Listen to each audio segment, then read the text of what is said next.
Hi, welcome to Fitzdog Radio. It's Greg Fitzsimmons. We're just a week out from Columbus Day, Indigenous People Day. So I don't know what that means. When does the weekend end for me? I have no difference. I work on the weekends generally. I work during the week. I work 7 days a week. I'm either putting out podcasts, doing stand-up comedy, traveling, responding to social media, putting out videos, doing other people's podcasts. It's fucking relentless. And this weekend, I just crashed out. I just watched sports for 2 days. I watched the Mets. Great fucking series going on with the Mets and the Phillies right now. The Dodgers are playing the Padres. I watched a lot of football. I watched the Rams almost do it. Anyway, what are you going to say? What are you going to say about sports that hasn't already been said? I'm not your sports guy. I'm just a guy. I'm a guy wearing the South African rugby hat. The Springboks. Going to South Africa for Christmas this year with my whole family and my wife's brother, sister, cousins, mother. Everybody's going to South Africa. We're going for like 2.5 weeks. Safaris, Cape Town. It's going to be insane.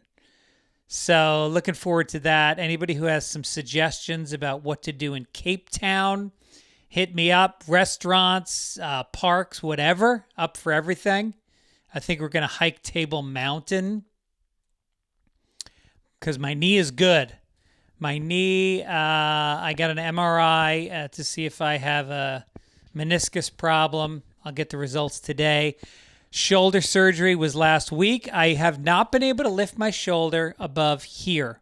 If you're just listening and not watching, about 30 degrees up. I can now raise it completely above my head. Miracle surgery. Got to thank the folks over at UCLA. Forget the guy's name. Smith, Dr. Smith. We went walking yesterday. Me and the wife went down to Marina del Rey. We were walking around the docks in the marina, looking at the boats, looking at the sea lions. It smelled bad. When you got sea lions, is a bad smell. That's a given. And then there was this setup. There's this kind of concert area, and it was set up with a bunch of people. It was like a community bongo, fucking tambourine, drum circle setup. And there was only 2 people playing drums, and they invited us in to join in, and you could play any instrument and just jam with them. And I didn't.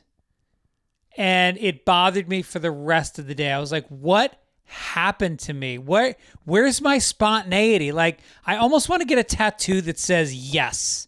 Say fucking yes to everything. Me and Annie Letterman took a walk yesterday by Venice Beach. They were having some kind of like a Coachella situation at Venice Beach that was starting a few hours later. I didn't go back and go to that. What the fuck am I doing? I need to get out.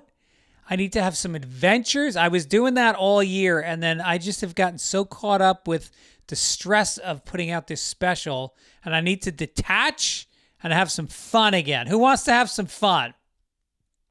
I want to get a mountain bike, start mountain biking. I want to go to the horse track, bet on some races. I don't know what else.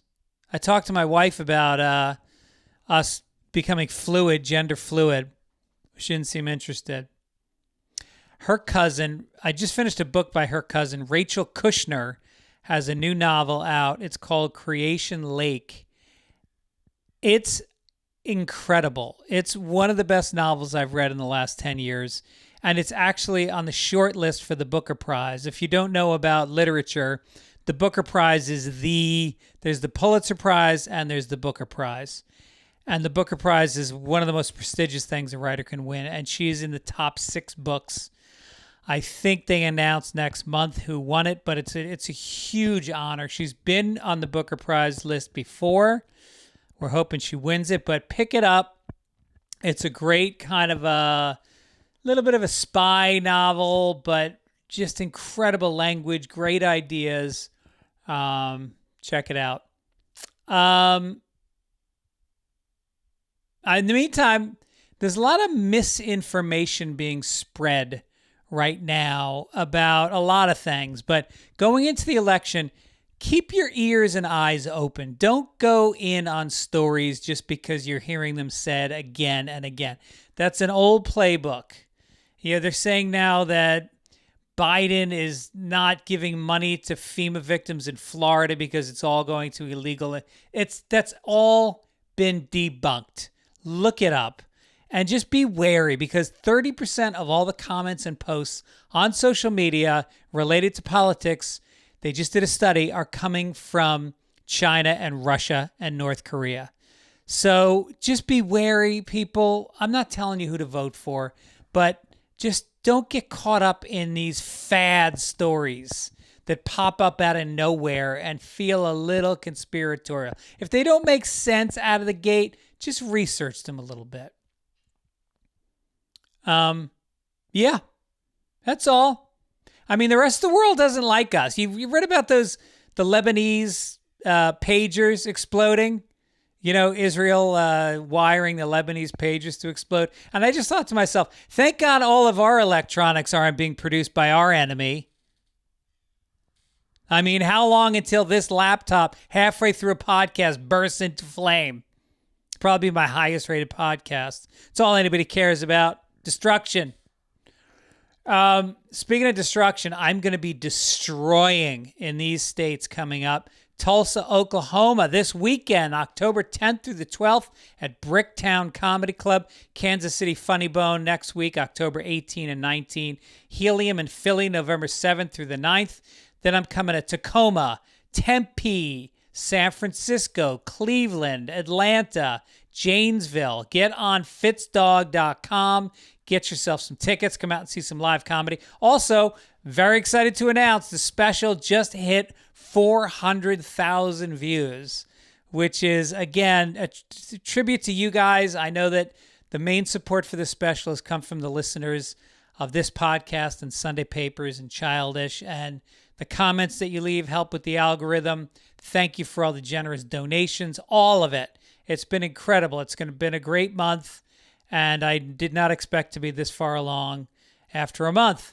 So God bless. And also God bless MyBookie. Support for Fitzdog Radio comes from MyBookie. It's really fun. Look, MyBookie is a great way to bet because you can do it anywhere. Like, I've got an hour to kill between physical therapy and meeting my son for lunch. I can sit in my car and I can get on MyBookie and I can get really excited about a lot of different kinds of bets, underdog, upset, backdoor coverage, shootout. I mean, there's so many cool ways to bet. And like this weekend, I had a bunch of bets going and it made me glued to the TV. I always love watching sports, but when I'm involved with some bets, and obviously in a healthy way, don't get out of control, people. But with MyBookie, you're cashing in on risk-free bets. There's thousands of cash prizes, epic rewards every week, and you can bet on any game, anytime. Click my link or visit mybookie.ag. Use promo code FITZ, F-I-T-Z, to get a head start. It's their 10th anniversary. So they are doing things that don't even make sense. They've got a thing called Risk-Free Thursdays. And if your boosted bet doesn't hit, you get your money back. I mean, why?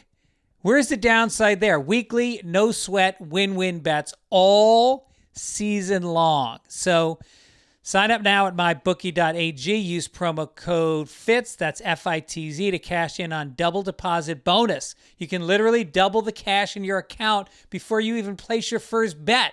But don't wait on it. It's only going to be for a limited time. Turn that football knowledge into big-time payouts with MyBookie. And if you've been playing for a while, they got something for you. Brand new loyalty rewards program in MyBookie Plus. Simple. The more you play, the more you earn. You progress through tiers, exclusive promotions. So make your football season a winning season with MyBookie. Don't do what I did last week. Do not bet on the Rams. Just don't do it. Took it as a straight up bet. Broke my heart again. And if you bet on against the Giants, which would be your instinct, you lost there too. But 49ers, that one really hurt. I luckily bet against the 49ers, so I won some money. Anyway, whatever. Get involved with my bookie. So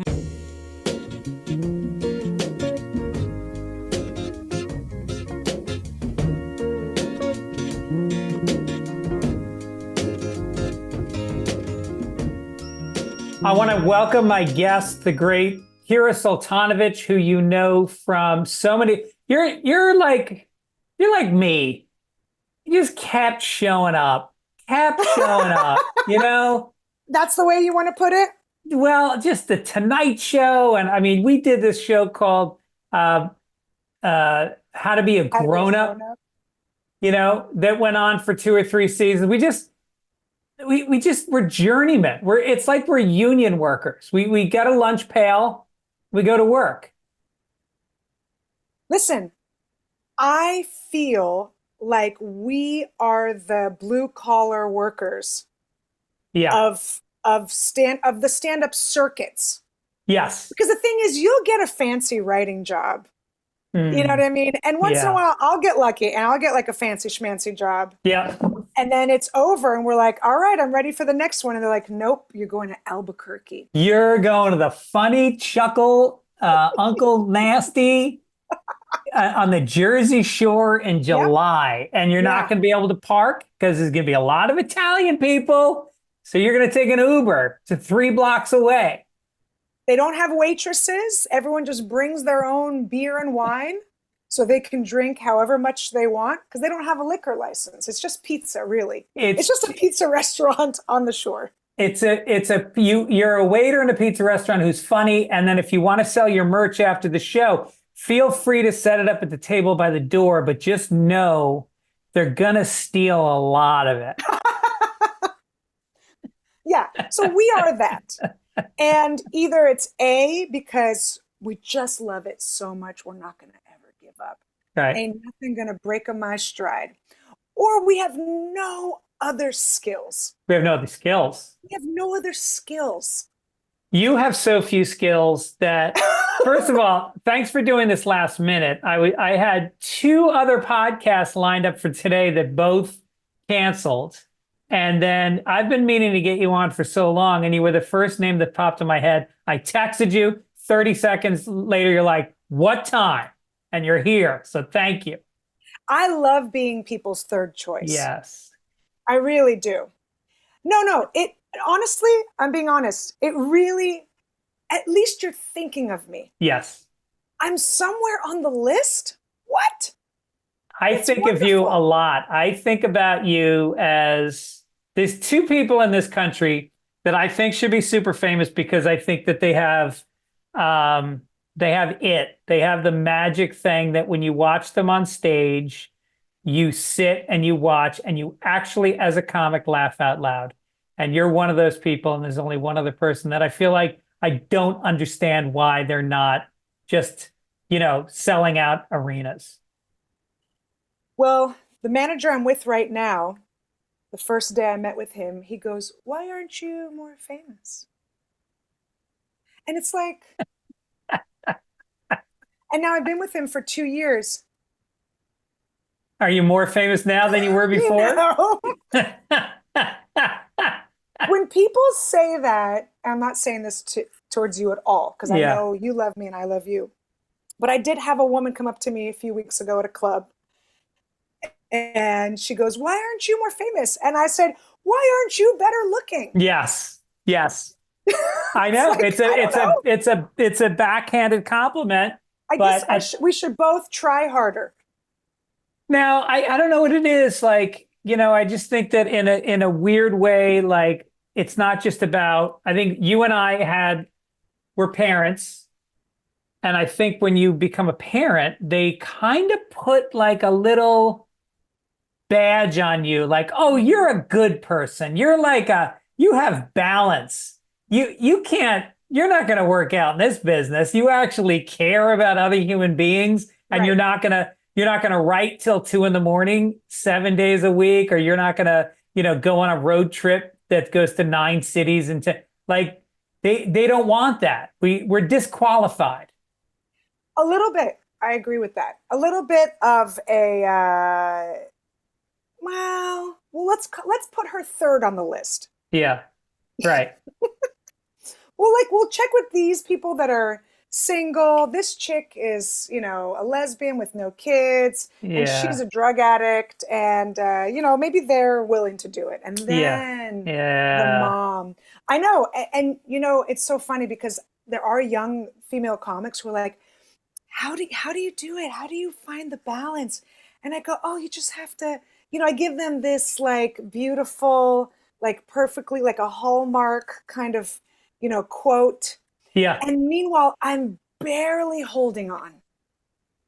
Barely. Like right now, I had to threaten my children for the last half hour. I go, and what happens if you interrupt the podcast? Yeah. Yeah. You'll beat us severely. That's right. I mean, like I have to. Can you please pick up your computer and do a little pan around the room so we know where you're recording the podcast from? Oh. Would you mind doing that? Me. All right. I'm in my bathroom. But like, you can't tell, right? No. Because this is the closet. This is our walk-in closet. Uh-huh.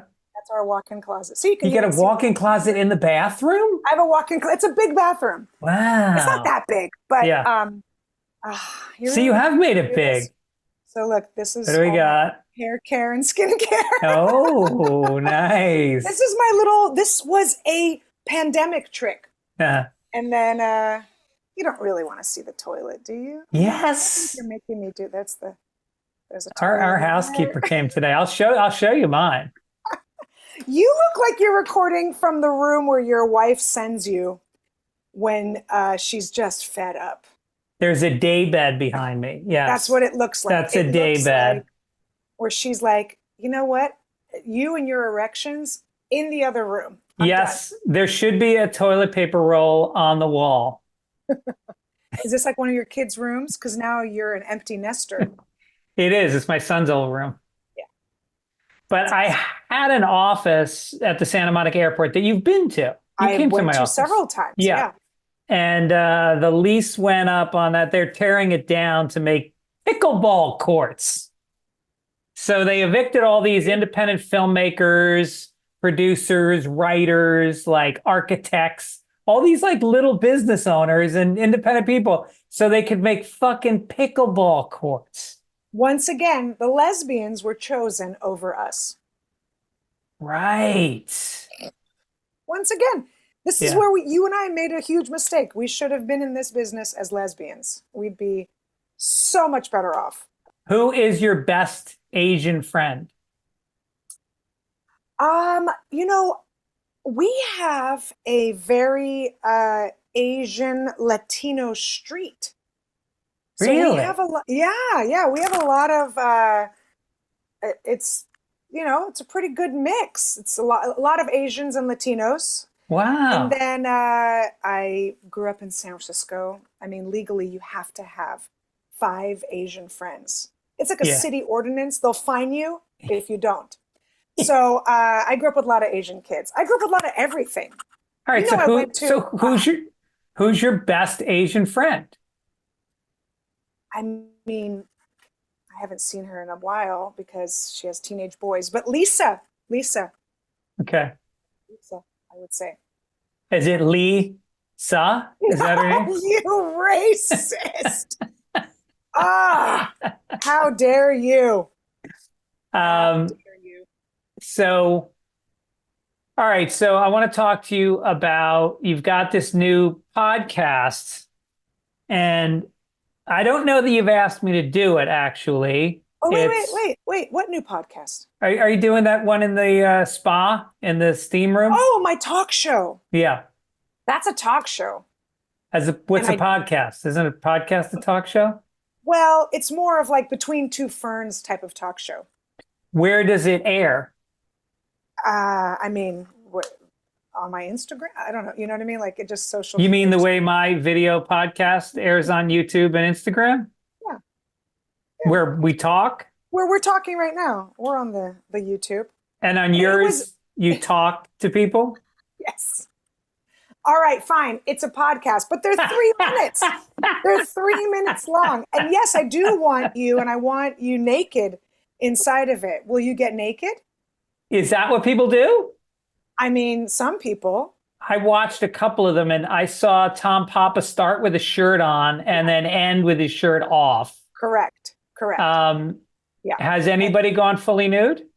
I think I know Alonzo left his clothes on all the way. I only remember the people that left their clothes all on and wouldn't even get into a bathing suit. Kelsey Cook is allergic to everything. So she was allergic to the wood inside of the sauna. So she had to have a bathing suit on. So she was in a blazer inside of a sauna. You're pixelated. Are you nude? Completely. No pasties or anything? Just full on nips and bush. I'll do it. I'll go nude. No, you know what? I went to this place in Portland, Oregon. Yeah. And it's called the Everett House. So I was up there and I was at the club and I go, do you know a place where I can get a massage? And they said, yeah, there's this place called the Everett House. And it's this old Victorian and kind of on the outskirts of town. And I get this really great massage. And then I'm checking out. And then a lady goes, by the way, we also have a spa if you want to go. There's a steam room and a dry sauna and a hot tub. And it's like an extra $10 you can go there. And I was like, oh, that sounds great. And she goes, I should let you know it's clothing optional. And I was like, well, which option are people going with today? And she's like, nude, like people are nude. And I was like, all right.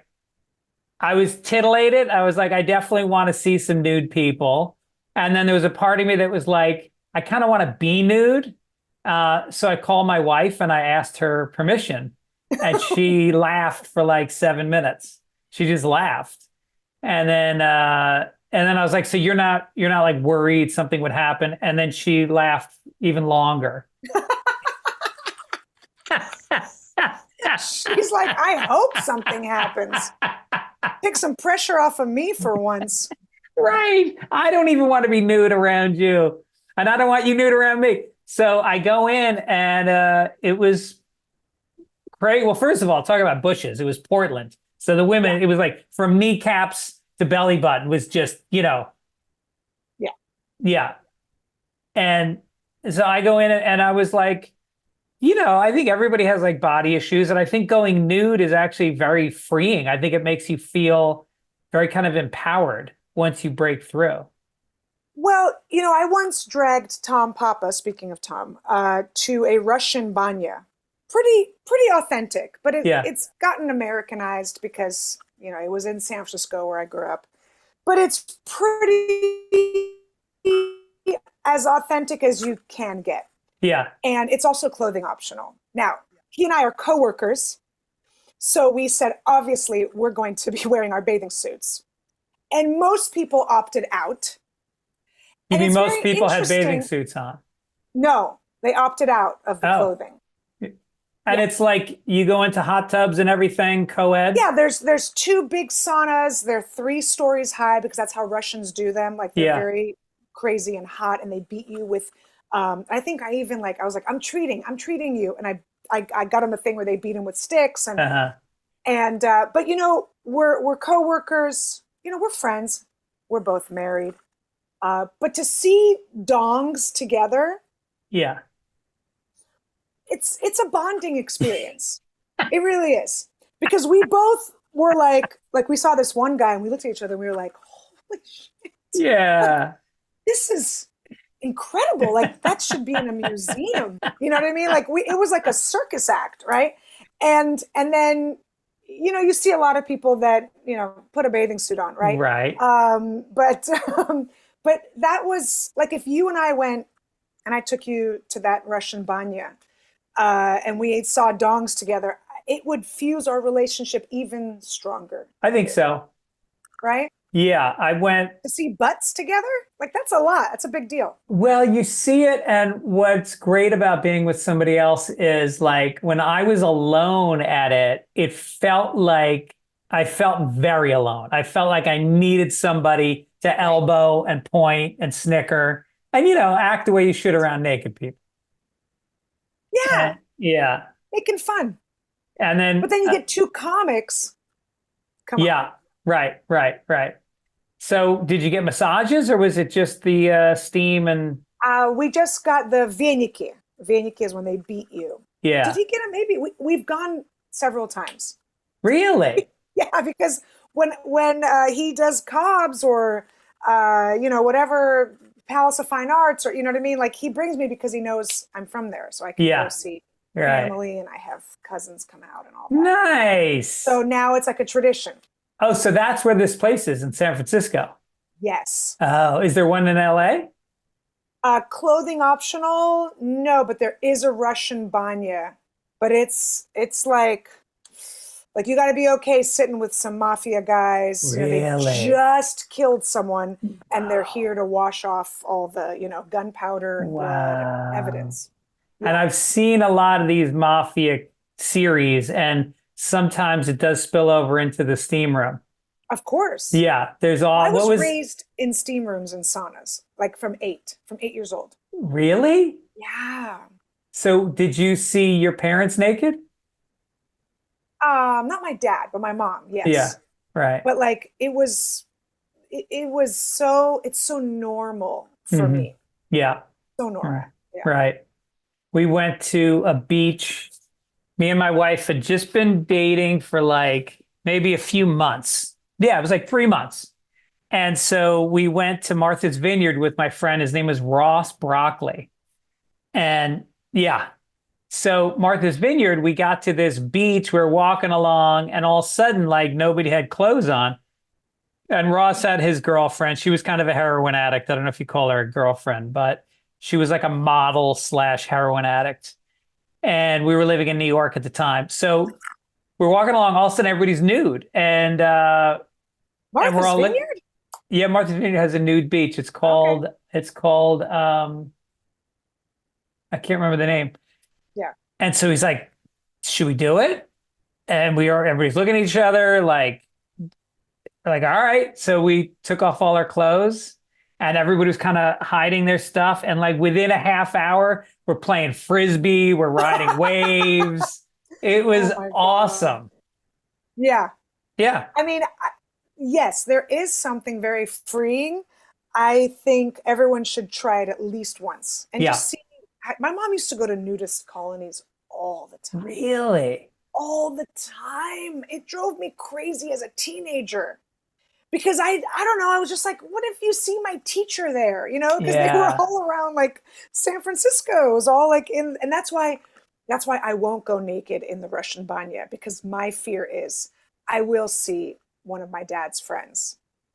Your dad's friends don't have the internet? They can look at you. But no, I'm saying I would never go naked at that Russian banya in San Francisco. Right. Yeah. Because then next thing I know, I see Igor walking around the corner. I can't. I just can't. Yeah. I can't do it. But my mom would go all the time. Now, was that a Russian thing or was that a hippie thing? It probably, well, the one that she went to was hippies. Yeah. Yeah. That was like leftover from the hippies days. So was she a little bit of a hippie? Well, the thing is, it didn't matter because she was a Soviet. Yeah. So that translated into the hippie language. Oh, because, yeah, of course. Hippies are kind of socialists. Yeah. There you go. Got it. So yeah. She didn't have to be a hippie because we were like new immigrants. And so, any place for her to go be naked and sweat. Yeah. She's like, I have to go. Like she was like addicted. And now I'm addicted. And I understand that now. Yeah. I have a sauna in my backyard. I can't wait. Sign me up. I'm going to come do it. We're going to start shooting again. How hot is the sauna? It's not as hot as I would like, but you as a pale, white, weak Irishman, it'll Did you say meek or weak? Both. Meek weak. Meek and weak. It's not that bad. It's fine. Yeah. You'll be fine. It's like just under 170. That to me is Jesus, pussy temperature. Really? No, 170? No, 185, 190. Damn. I prefer 200. I want to walk into a sauna and regret it immediately. Yeah. That's how you know it's good. When you walk in, you're like, oh no. Yeah. Like when you dip your toe into a jacuzzi that's a little too hot and you're like, I'm not going to be able to do this, but you go in anyway. Yeah, That's what yeah, it should yeah. be. It should be a immediate regret. Well, I know that cold plunges were all the rage, and then all of a sudden, hot saunas are replacing. I don't know if they're replacing cold plunges, but people are using them in conjunction now with the hot plunge, with the cold plunge. That's you white people. Like, you have to understand, Soviets have been doing this for eons. Yeah, Yes, when I went to Moscow, I ran into a freezing cold lake you did. after. Yes, Straight out of the after sauna? 200-degree sauna. I was beaten to a pulp. This woman beat me like I was Brezhnev. You know what I mean? Like, she beat me with these branches, and then I ran off of a dock into a cold lake. Wow. Freezing cold. Yeah. I love cold plunges. I've got a thing. Joe Rogan is like, oh, I can do a cold plunge. Yeah, Joe, welcome. Welcome to my entire childhood. That was great. You don't have to say that. He knows he's great. Joe. Can I tell you, I actually hide liking Joe more than say, like, I pretend like I like him. A lot of comics will give you shit for liking Joe Rogan. I'm like, the guy has an entertaining podcast. I just taped my new special in his club, and then he had me on and he promoted it, and we got a lot of views. Wait to watch it. When does it come It's out. It's out now. It's been out for a few weeks. We just hit 400,000 views today. Come on. Yeah. Grapefruit Simmons. Right? Amazing. Where can I watch it? On YouTube. You can just get on there for free. And what's it called? It's called You Know Me. I love it. I love that. I can already imagine it being amazing. Freaking amazing. Well, here's the thing. I saw you destroyed. Well, thank you very much. I feel like this special was a long time coming because I was going to record it right when the pandemic happened. I had it ready, and then it got stalled out for another 4 years. So this hour of material I've been hammering out for a while, and now I'm at that point where I recorded it a year ago. So now I've got pretty much a new hour, and I feel so much more excited about it. I was so sick of that material. Yeah. It was coming out of my mouth, and especially when you're doing 5 shows in a weekend and you're doing the same set, and by the last show you're just like, I hate myself. I can't do this anymore. But don't you feel like that's what made it better? Yeah. Yeah. Just doing it over and over and over. And yeah. My one thing is I hate when the feature watches me when I'm doing, my 5th show of a weekend. Yeah. And they feel like, I know all your tricks now. That's so funny you say that, because like I bring people on the road with me, and then after a while I don't bring them anymore. And it's because I'm embarrassed that they're going to see me doing the same hour. I've never said that out loud before. It's the truth. But sorry, it is the truth. I'm with you. I want somebody to be on the side of the stage, pie-eyed, going, "This guy's brilliant," not going like mouthing the jokes. And then you notice 10 minutes in, they leave the showroom, and you're like, "Oh God, I'm not even interesting anymore." Yes, 100%. I've been there. Yeah. Yeah, I'm really excited. I watch specials like podcasts. So don't get upset, but I'll be plugging it in and then driving down to Hermosa Comedy and Magic, and I'll be listening to your special. Oh, I love it. Are there any that I have not seen that I should see? Any specials that you love? I haven't put out a new one in a while. I shot this really weird, random little half-hour thing right at the height of COVID. Yeah. For Epics. Remember Epics? Yeah. Get into comedy. And that's the last thing I did. That's the last thing I did. But weren't you doing something with 800 Pound Gorilla? Are you going to? Yeah, they just re-released an old one though. Oh, got it. We re-released an old one. Because that's who produced my special. Oh, they're great. They produced it, and then they distributed it, which is a whole different company. They're like 2 different companies. Yeah. Yeah. And I want to do a new one, but I'm kind of in this place where, and I hate to talk too much inside baseball. I hope your fans of your podcast don't mind. But I am trying to figure out my comedy voice after 20 plus years. Interesting. It's changed. I hope so. I think it's but important. like in a way where I'm like, I have to rethink every single joke and topic and direction and point of view. That's great. That's great. So it's fun and exciting, but also like, what the hell am I doing? Just do what works. Yeah. But you can't do what works forever, right? You got to stretch a little bit. Yeah, I think you got to stretch a little bit, and and I think you have to sort of take stock in yourself when the set's not going great, and have the discipline to go, well, it's not going to go great until you keep doing it. Like if you chicken out of doing it halfway through the set and you always make an excuse. Well, it's Friday night late show. I'm in Cleveland. Like there's always a reason to like cheat and go back to your old material. And yes. And I think that the key is to have the discipline to take the punches and go down and know that the only way the set's going to get great is when you are married to it. But also, have you done this? Have you like taken a whole different direction in your stand-up? I feel like my new hour is a very different direction than my old hour. Do you watch other comics? I try not to. Okay. See, I don't understand that. I watch everybody. And I think I have to stop because I just saw I don't know if it's a new Larry the Cable Guy. I'm going to assume it's old. I don't think he's really touring, but he did a joke of mine.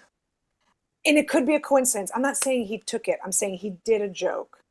Well, I think he has writers. So he may not have taken the joke. One of his writers might have taken the joke. 100%. Yeah. And I know, and I've met him, and he's really sweet. I just did his podcast last week. Yeah, I've done his podcast. I met him backstage at the Tonight Show. This is not against him, but I'm just saying I watched him. He randomly came up on my feed. I was like, oh, let me watch this. And then I watch it and I'm like, son of a bitch. So, but the thing is, I have to stop doing it. 1,000% I'm going to stop doing it. That's kind of the reason I don't do it, is I'm afraid I'm 58 years old. My mind is not what it used to be. And if I watch a lot of stand-up and then I try to write some stand-up, I'm so worried that somebody's idea is going to slip into my writing. And so if I just watch the people that I really love, like Dave Attell's last special, then so great. I know I'm not taking Dave Attell's material, But if I watch a guy who's like, decent, I don't know. A premise might just lodge itself in the back of my mind. Sure. Premises, I feel like, look, we all share living experiences, right? We all, if you're married or you're dating or you're this or even when you're single, you can have the same premise as a married person. Right. You know what I mean? I don't think he or his writers maybe took it. I know I didn't take it from him, but I just saw it and I've been doing this joke for years. Yeah. Way too long. But it's just because he's the bigger name, I know I have to drop it. Right. It's heartbreaking. Yep. But I don't want for anyone to ever think. But I think that every time you drop a joke, you're going to replace it with a joke, and you have to believe that that's going to be a better joke, that you're growing as a comic. Right. You're coming. I mean, it doesn't matter how many years. I've been doing it for 35 years. I still feel like I'm figuring out my voice. I'm peeling back layers of the onion. Every joke I write is like the joke writing is sharper than it used to be. I'm less hacky than I used to be. And so it's kind of an opportunity to drop a joke when somebody does it, Yeah, I had to drop one of my favorites a few months ago. I saw Russell Peter do it. No, really?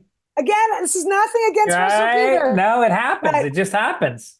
I was like, all right, that was one of my favorites. But well, that's why you got to put out your specials. Put out another special, because then you're claiming the joke. That is true. Yeah. That is true. Yeah. Yeah. I know. I need to work on it. I have to drive kids to flag football and gymnastics, Greg Fitzsimmons. Yeah. That's What do you mean? So it doesn't give you time to write? Is that what you're saying? I feel like I'm just, I have speaking of new jokes, here, I'll tell you one of my new jokes. I have 2 different parenting styles. Okay, I love this. Okay. First of all, you saying that right now makes me think you and I are going to get on Zoom calls once a week with premises, and we're going to write. We're going to write for an hour a week. I love that. Okay, good. Because if I have a standing appointment, I don't miss my appointments. Great. So one of my parenting styles, the first parenting style I have is where I'm constantly a little bit irritated and agitated and running late and hungry. And I have stains on my clothes and I'm yelling. And then my other parenting style is the same.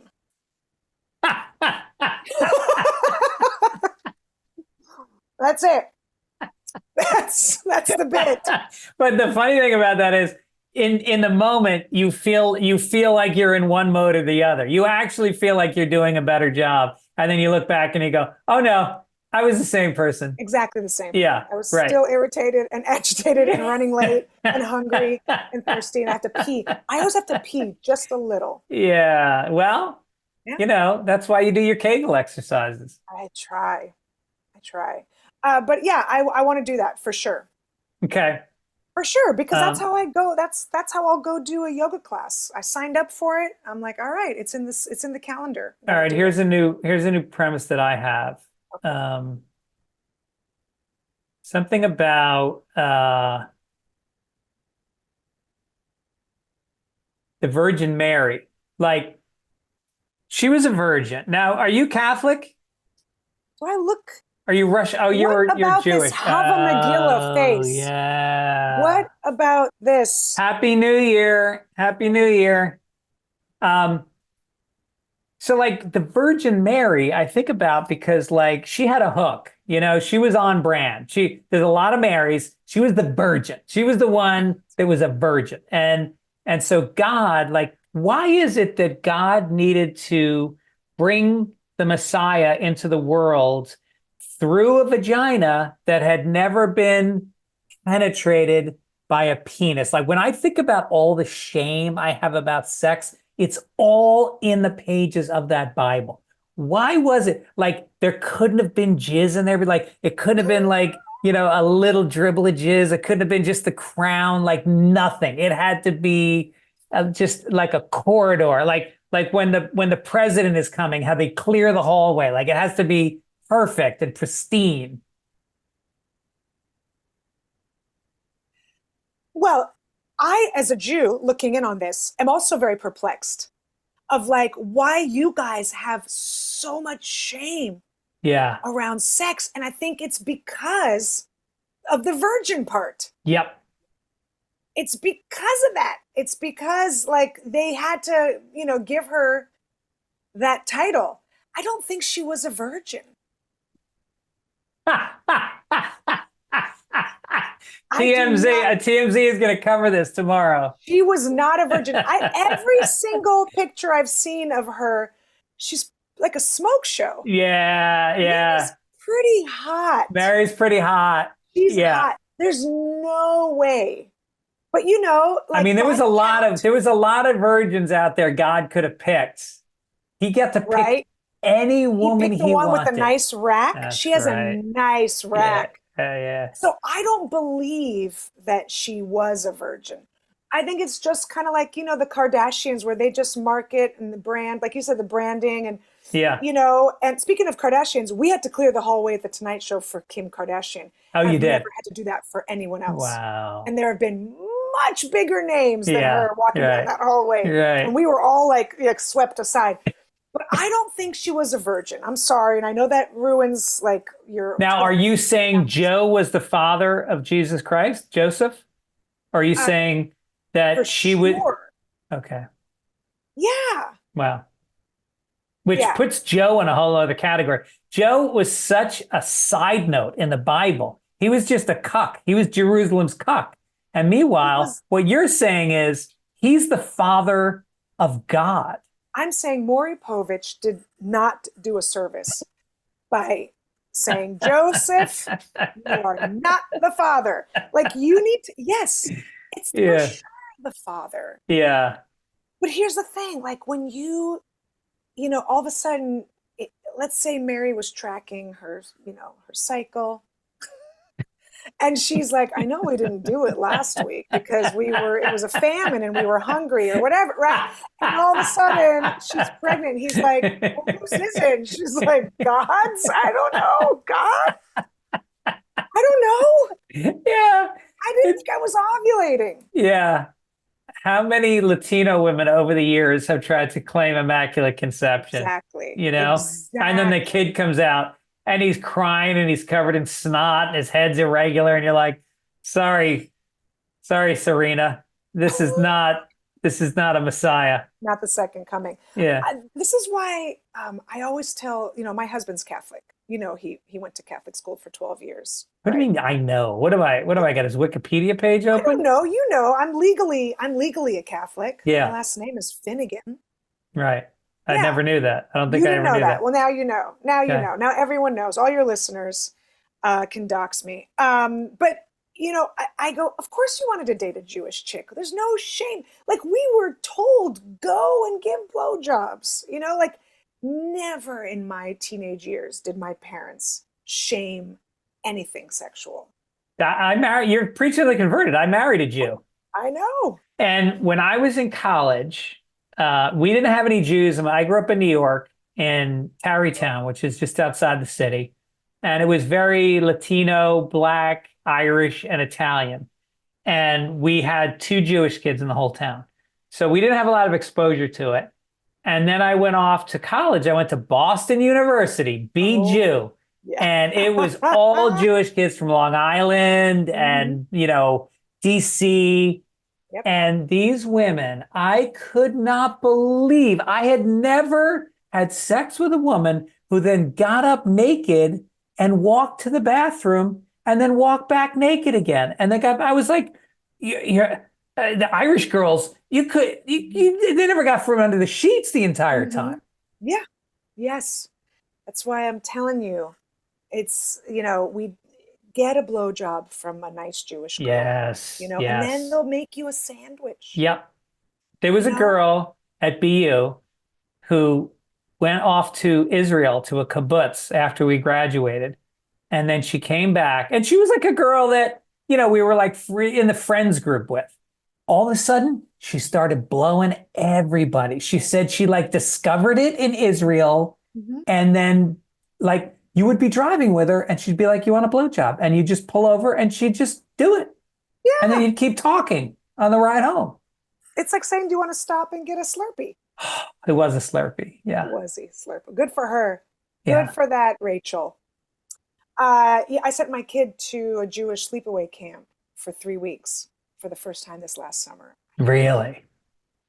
Now, I went to sleepaway camp. So I know what goes on. I don't know. I didn't ask him. It's, it's his private whatever. So he was what, like 12? He's 13. He'll be 14 in a couple months. Did he seem different when he came back? So he figured some stuff out. Yeah. But that's what it's for, right? It's a safe place to experiment and then tell your friends about it. And then they have information and you share information and maybe you got a cool counselor and you can get some, it's like it's a very healthy way to, as opposed to me and behind the bleachers with an 8-pack fingering a girl when it's 21 degrees out. And, she's got on jeans and you don't even unsnap them. You just jam your hand down. Jesus. Oh my God. It was awful. What? I hope you've called her and apologized since. Them. Oh, them. Okay. Yeah. Them. Gotcha. I was pretty prolific in my day. And I can't say that it was ever meaningful until I got much older. I was in college before I had any kind of a emotion involved in the sexual encounter. What do they do to you people in Catholic school? I know. I am so sorry. Yeah. Yeah, I I know feel, I've had to, boy, heal some trauma from my husband. oh, really?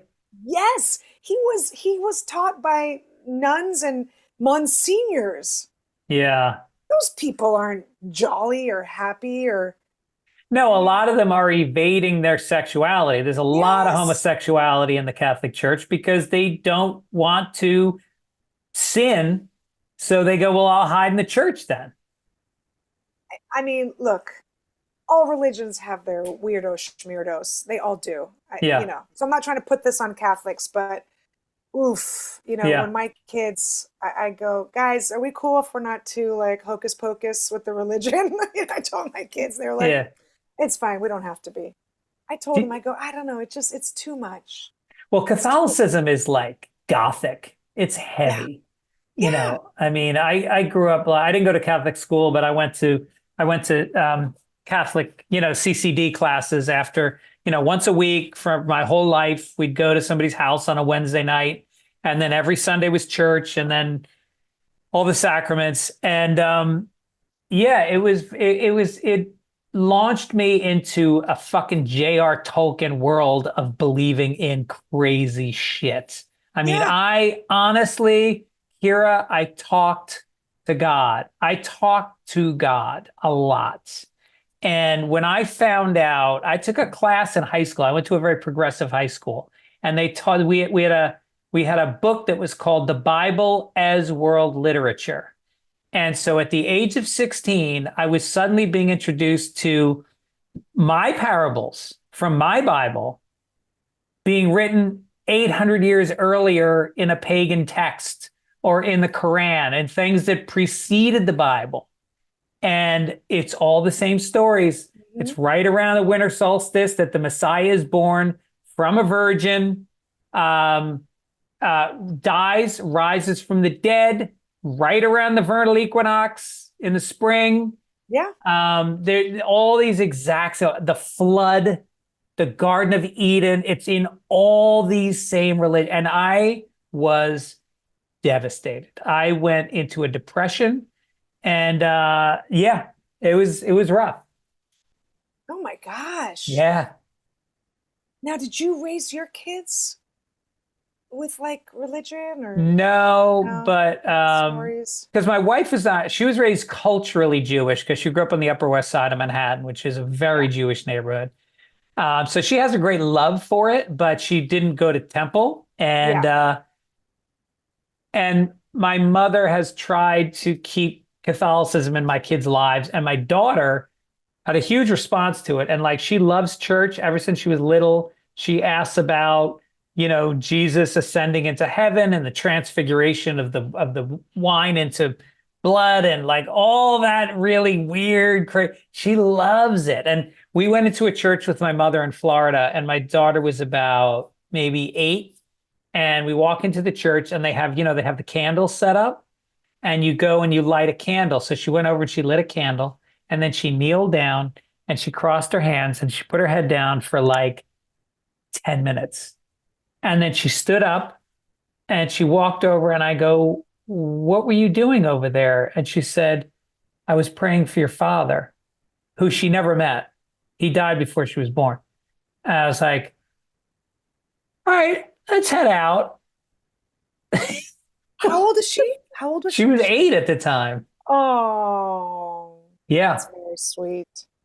Yeah, that's I very mean, sweet. it's a shame. It is a shame because um, I think growing up with faith gave me a lot. I think it gave me a sense of purpose. It answered a lot of questions. I mean, I don't know. But didn't Does it also religion give serve? you more questions? Like why? I think it fucked me up in the end. I think Yeah, it was a negative in the end. But but when you're in it and you're young, yeah. it's pretty magical. So, my kids, I like to ask them like deep questions, right? I like to see like where's your head at? And I asked them one day, I go, what do you guys think you were in a past life? Right? And my son at the time, I think he was 10. He said, I was a World War II soldier and I died during war. Whoa. He said, I died during the battles. And then my daughter was 6 and she said, I was a pickle.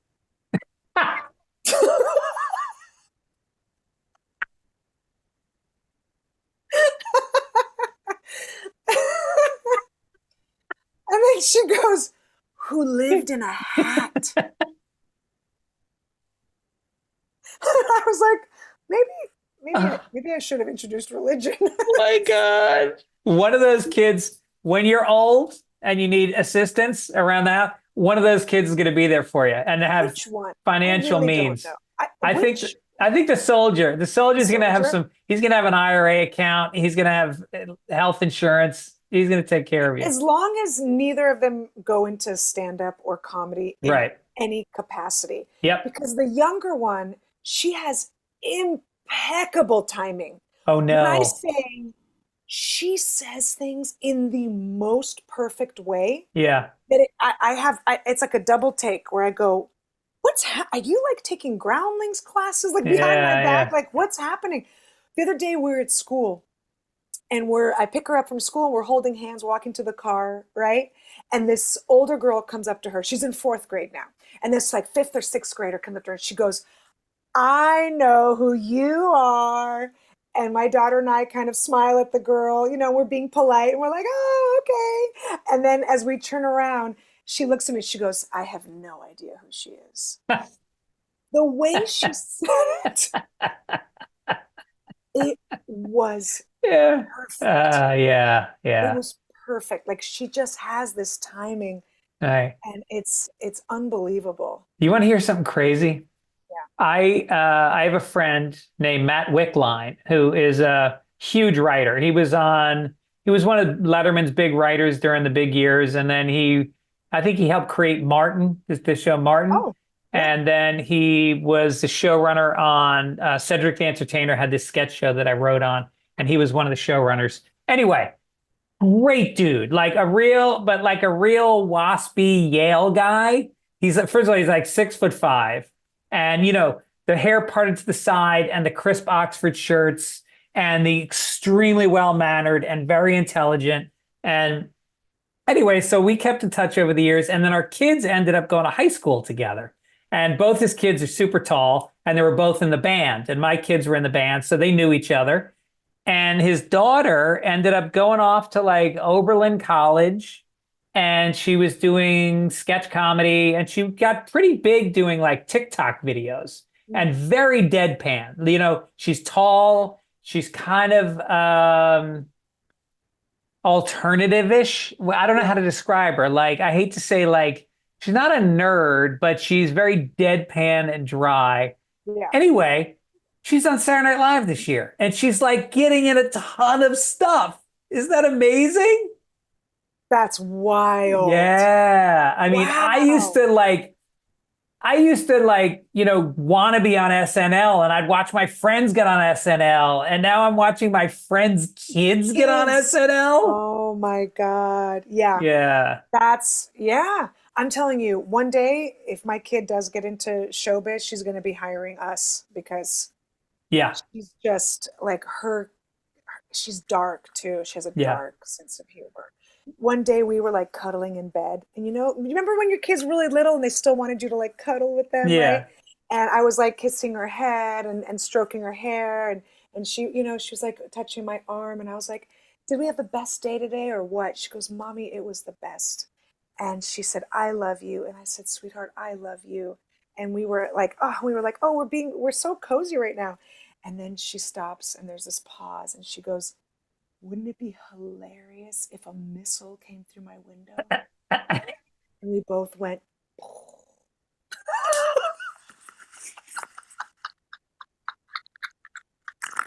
I'm like, why would you say that? God. We're having such a sweet moment. We're having such a sweet moment right now. She goes, oh, no, it is. It's great. But wouldn't it just be so funny? And all of a sudden we're like, I love you. I love you. That's hilarious. Dude, it's terrifying sometimes. Well, it's the extremes. She was seeing comedy is extremes. It's misdirection. So you are at your most vulnerable. Like people are afraid to snuggle and be open and say I love you and say this is a great moment because you're afraid you can be hurt in nature if you're like that. And so she thought, what's the most offensive, destructive? A missile. That's really kind of interesting. Yeah. Well, my daughter is the same way. My daughter is like a comedy savant. Her and her friend riff together. I cannot keep up. They are so quick and voices and also there's this thing that our kids do that we didn't, we always had cultural references, whether it was Caddyshack or Animal House or, but they have memes that they draw from that they have lingo and memes that flow in and out of their conversation that make it like it's kind of an interesting musical tempo. And but I want to bring up one funny thing my daughter said when we were when she was about 6. There was 2 kids that lived in the back in the house behind us, and my 2 kids, and they're the same age, and they were just like, they were a hurricane. They just went from house to house destroying things. So I come into the bathroom, and the shower curtain has been ripped down. It's hanging on by one link. And so I say, everybody in here, Riley, Owen, Jojo, Courtney, everybody in here, in the bathroom. And I said, Courtney, did you pull down the curtain? And she said, no. I said, Riley, did you pull down the curtain? He said, nope. Owen, did you pull down the curtain? He said, no. Jojo, who's my daughter, Jojo, did you pull down the curtain? And she goes, no, I didn't. But what would happen if I did?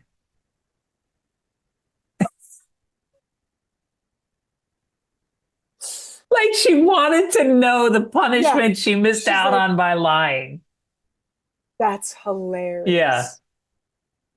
But let's play out, like, let's say I did. That's really funny. That's really funny. Oh my God. I don't know how did you do it through the teenage years? Because I my son's going to be 14 in a couple months, and then my dad's going to be 77 in a couple months. And I feel like they're the same person. Like I have to explain everything to them. Like, how do you not know? And how do you not know? But they're both the same now. Yeah. It's wild this time of life where you're raising kids and then you're slowing parents. Like, it's horrible.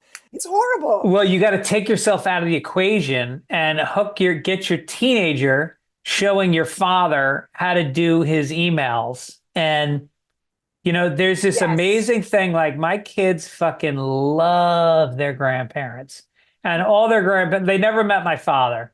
And Aaron's father died about 2 years ago, but they were pretty close to him. But the grandmothers, like, it's just, you don't have to do anything. You just leave them alone and you can go. They fucking thrive on being with each other. And they're going to go down to Florida. My mom lives in Florida. Well, she lives there now. We'll see what happens after hurricane number 2. But they're going to go down to just the 2 of them. My 2 kids are going to fly down for a week and just stay at her place in Florida and hang out. They love it. She taught them how to play poker. As teenagers. Yeah. They were. Okay. Yeah. All right. Before we go, okay, I got some questions I'm going to ask you. These are called fastballs with Fitz. Okay. Everybody answers the same questions. If you were trans, would you rather have been a woman who was born a man or a man who was born a woman? I think a woman, a man who was born a woman. So what I would be now, like biologically a woman, and then I transition into a man, right? Why?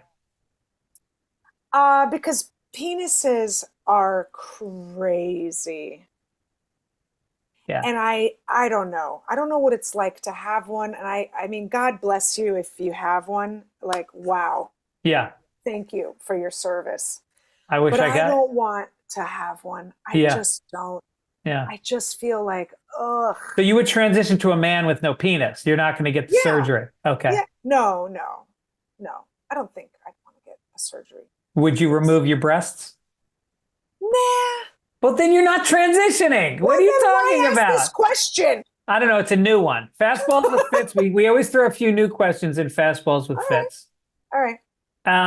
Have you ever won an award? Yes. Oh my God. What was it? Clearly not a Emmy. Not important. Not an important one. Like, not like you. I've seen your Emmys. No, but it's important. Well, not only that, I was also. That Taekwondo? What is that? Yeah, this is my son's Taekwondo trophy. I did win some gold medals. I did as a kid. In what? 400-yard dash. No. And long jump. Damn. 400 yards is not a dash. I know. I think they call it that, maybe though. for you it was because you were winning. Yeah. The other kids were running it. You were dashing it. I was like, F these kids. Damn. Did you run through high school? No, this was when I was younger. Okay. I ran through the police athletic league. Remember that? Remember PAL? You would guys think ever the have that? police wouldn't want young people to run faster.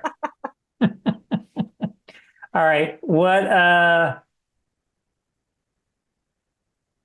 have you ever not finished a set on stage? No. And boy, have I had opportunities to walk off. Yeah.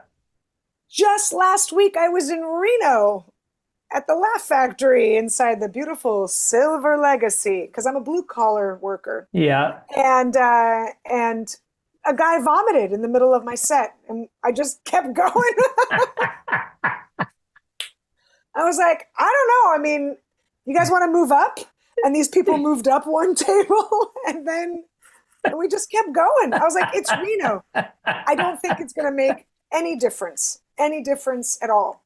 How is Reno? I haven't been there in so long. I've kind of always had a soft spot for Reno. It's like a soft spot, like in a baby's head where it's bad news. Well, it just reminds me of what spot. Vegas used to be a little bit. You know, Reno's fine. It's fine. I love the Laugh Factory. They always take care of me. They're really, but it was a Harley like motorcycle convention. Oh no! For just thousands of motorcycle gangs. Whoa! Thousands, and they were all tatted up, and the women had like tattoo. When a woman has a tattoo on her face, that is jail time. That's not just we got drunk one night and I got a fish on my thigh. You know what I mean? Like, no, this is like these are the gangs I have represented. Yeah. Penitentiary years. So of course the first thing I say when I get on stage at Reno is like, I am so glad that you guys are here. I love it, and you've all been paroled, so that's good news. Yeah, a lot of leathery faces, leathery clothes. Yeah. And then once in the middle of a show, and this was the South Side of Chicago, and it was a primarily Black club, but they like to headline me. I have no idea why. Oh, I think I know that club. Yeah, it's been closed for a while. Okay. Yes, South Side. And this guy in the middle of my set stands up and flips his table over with all the drinks because the waitress, who was also Black, and the customer was Black, asked him to pay in advance.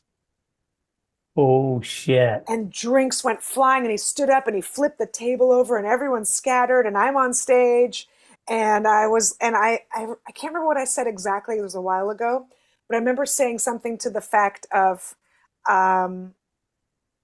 something to like, it's a 2-drink minimum, sir, and those are not going to count.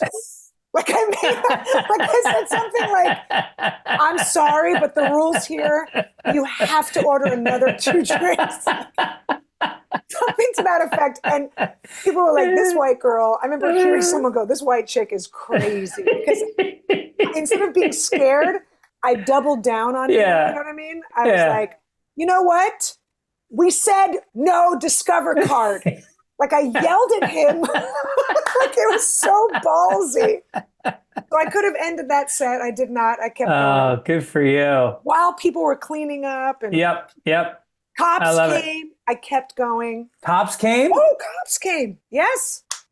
You know, I don't think I've ever flipped a table, and I feel like it's on my bucket list. Just because you want to be that guy. Maybe you're the guy that shows up to work the next day and did you have fun last night? Yeah. Flip the table. Oh, wait, you're freezing. Still there? I am. All right, all right, we're back. Freeze? Okay. Sorry. Kira Soltanovich, final question of the podcast. What's the hackiest bit you've ever done? Oh, so many to choose from. Well, because when you're starting out. Yeah. I mean, I did a hacky bit the other night. I'm not proud of it. Okay. It was a really old joke, and through crowd work, it kind of fit. Yeah. So I just said it, and I haven't said it in a really long time. But a while ago, when I got engaged, so this is how old I've been married to my husband 16 years. That's how old this bit is. A long, long, long time ago. Do you remember it was like a big deal to get conflict-free diamonds? Yes. So not blood diamonds. Yeah, blood, exactly. Now, as she asked me, she goes, is your diamond conflict-free? Is your ring conflict-free? And I said, ever since I got this thing, it's been nothing but conflict. So stupid. It's so stupid. But I said it's kind of, you know what it is? It's one of those jokes that presents itself. The math all checks out. You run the numbers and you go, nope, that absolutely works. And I'm going to do it. It's a silly joke. Yep. And I don't know why, after a decade, I haven't done it in over a decade. It came up the other night and I was like, I felt dirty. I'm going to ask you that for the rest of our lives. Whenever I see you, I'm going to ask you, I'm going to give you the setup to that bit. And hopefully they were at a party and people are around. And I'm going to set you up to fucking spike it. I love it. I'll do it. I'll do it. I'll just walk up and go, here, is that a conflict-free diamond? That's it. And then I'll watch your eyes go wide with excitement. I'll do anything for the bit. I really will. I have a bit with my kids that I insist, ever since they were like 5 years old, I have insisted they do this bit. I walk in the room, and if they're like splayed out on the couch with their legs up, I'll go, are you comfortable? And then they have to say, I make a nice living.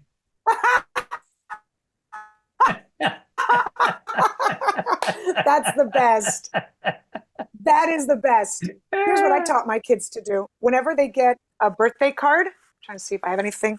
They get a birthday card. I taught them to open it up and then like where's the check? Yeah. That's good. That's good. I like that. And then you kind of look in it and look around. Especially when it's from another kid. Yes. I have taught them. I do it. I do it to my husband. I do it to my husband. Oh, I can't wait for my next holiday. I shake it and I go, something's wrong here. All right, Kira, you are absolutely the best. And people are going to be able to see you when they go to Ann Arbor at the Comedy Showcase on October 17th to the 19th. Then you'll be at the Laugh Factory in Covina on October 24th. Any other dates you want to yell at? I do. I haven't updated my website in a couple of weeks. I'm going to be at Big Bear with Adam Carolla. Oh, yeah. They actually asked me to do that, and I'm out of town. That's going to be a blast. November 15th and 16th. So come out. Yeah, they told me you guys were doing it. I was like, man, that would have been so much fucking fun. Yeah. They're going big on that. I think there's going to be another big name on the show. I think Kevin Nealon's doing it. Oh, okay. Yeah. I think Nealon's doing it. He's great. I love him. All right, great. Well, also check out, what's the name of this sauna series? Let's Get Sweat. It's called Let's Get Sweat. And people can find that on YouTube. Yes, sir. Okay. Kira, thank you so much. You're the greatest. And let's get in your sauna soon. Naked. Naked.